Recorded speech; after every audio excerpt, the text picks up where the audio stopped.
آپ میں سے کوئی بتائے گا کہ کسی کے بارے میں آپ نے سنا ہو کہ بالکل صحت مند تھا، ایسے ہی بیٹھا ہوا تھا، یا کوئی باتیں کرتے کرتے یا سوتے ہوئے یا ایسے ہی فوت ہو گیا؟ ہاں آپ بتائیے. میں نے دیکھا تھا کہ ابھی بقرعید میں ابھی کہ ایک آدمی اچھے خاصے تھے، بالکل صحیح تندرست، گائے باندھ رہے تھے، گائے کے پیروں میں رسی باندھ رہے تھے، اور رسی باندھتے باندھتے ہی وہیں پہ گر گئے، مطلب ہارٹ اٹیک ہوا. سب لوگ اتنے شاکڈ رہ گئے کہ ابھی تو بالکل صحیح صحت مند تھے، تندرست تھے، اور باتیں کرتے ہوئے رسی باندھے تھے گائے کے پیروں میں، اور وہ وہیں گر گئے، وہیں ان کی ڈیتھ ہو گئی. اور کوئی؟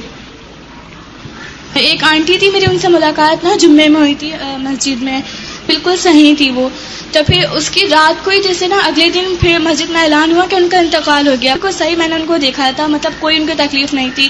ایسا ان کا انتقال ہوا کہ وہ رات میں سو رہی تھی، ان کے گھر میں جیسے بچے بہت شور کر رہے تھے رات کے ٹائم، تو انہوں نے بہت زور سے بولا ہوگا کہ شور نہیں کرو، جیسے سو رہے تھے، ان کی نیند ڈسٹرب ہو رہی تھی، تو انہیں زور سے بولا ہوگا، تو ان کی مطلب آواز ہی حلق میں رہ گئی، پتہ نہیں خود بخود ہی ایسی کیا ہوا، اچانک موت آ گئی، اور پھر وہ اسی وقت انتقال کر گئے. اور کوئی؟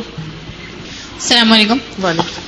میرے فادر کے فرینڈ تھے، ابو یہ لوگ سب ایک دوست کے گھر پہ گئے تھے اپنے کھانا کھانے کے لیے. تو وہاں پہ جو ان کے دوست تھے وہ بیٹھے ہوئے ایک دم کھانا کھاتے کھاتے انہوں نے نوالا منہ میں رکھا، اور ایک دم رکھتے ان کو بے ہوش ہے، اور بے ہوش ہوتے ہی ان کا انتقال ہو گیا. میں نے کہ نوالا اندر بھی نہیں گیا ان کے. السلام علیکم.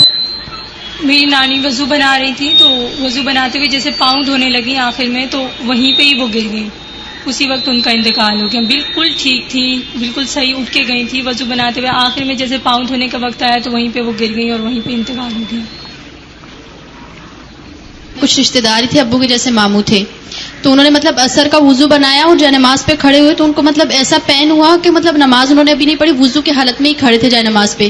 تو جیسے ان کو چکر وغیرہ جو کچھ بھی ہوا، تو مطلب پیچھے چارپائی پہ جیسے بیٹھے تو ادھر ہی مطلب ان کا انتقال ہو گیا. بیٹے وغیرہ بیٹیاں بھی جب پاس آئیں تو. اور کوئی؟ ایک ہفتے پہلے ہی صاحب تھے، وہ اپنے بیٹے سے ملنے گئے ان کی دکان پہ. وہ بیٹے نے اسٹول پیش کیا کہ یہاں بیٹھے، وہ بیٹھے ہیں، اور وہ کہہ رہے کہ ان کو کیا ہو گیا، اور وہ بیٹھے، وہ بیٹھتے چلے گئے. مطلب وہ ایکسپیکٹ کر رہے تھے کہ اس اسٹول پہ صحیح سے بیٹھ جائیں گے، اور ان کا انتقال ہو گیا. میرے ہسبینڈ کے فرینڈ ہیں، ابھی پچھلے ہفتے کی بات ہے. تو وہ اتنے حیران ہوئے کہ انہیں سمجھ نہیں آئی کہ ڈاکٹر کو بلانا، کسی کو بلانا، مہلت نہیں ملی. ان سارے واقعات سے ہمیں ایک بات سمجھ میں آتی کہ موت جوتی کے تسمے سے بھی زیادہ قریب ہے. یہ واقعہ اگر کسی کے ساتھ ہوا ہے تو ہمارے ساتھ بھی ہو سکتا ہے. ہمیں نہیں پتا کون سا دن اور کون سا وقت ہمارا آخری وقت ہو.